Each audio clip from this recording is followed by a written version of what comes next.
Malaking binitawan netong si Coach Yeng sa isang panayam matapos ang kanilang back-to-back losses dito sa naganap na unang dalawang laban ng Ross ngayong Philippine Cup. Yan matapos mang ilike ang video na ito, mag-subscribe sa ating channel at pakidamay na rin ang ating opisyal na Facebook page. Pero bago natin simulan, alam mo ba ngayon mas madali nang maglaro at manalo dito sa 1xBet? Especially na pwede ka nang mag-cash in at mag-cash out through GCash. Kaya naman i-click lamang etong link na nasa comment section ng ating video at gamitin ang promo code na BGS2 upang makasali. Isama pa natin na pwede mo na rin i-download etong kanilang official app para sa mas malalaking papremyo na nag-aantay sa'yo.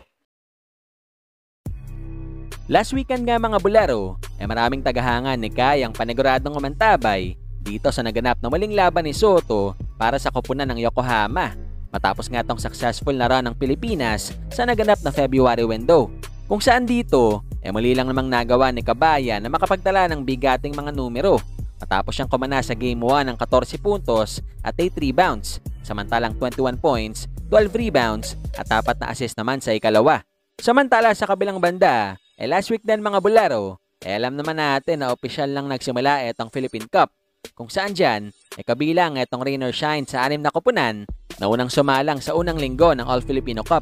Kung saan dyan, bigo ang Ross na makaisa dito sa kanilang naganap na laban kontra TNT Tropang Giga at Meralco. Kaya naman sa isang panayam, di nga naiwasang matanong itong Siyaw matapos ang kanilang 2 straight losses. We were able to play at our pace. Mabilis yung laro, yung gusto namin. We won the transition game, pero sa half court talo kami.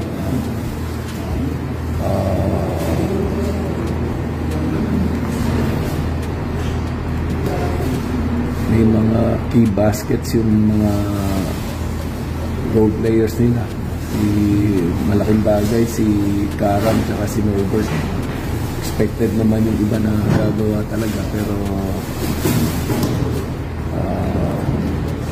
I think those were key developments is yung Karam of the bench making contribution and si Norbert making some big baskets. Pero maaga pa naman, so and these are the strong teams na nauna naming mga nakalaban. I'm still seeing some good things in our team. And may mga silver lining naman. But again, the specter of a bad start from the last conference is hovering over us. So, kailangan makabawi na kami sa susunod.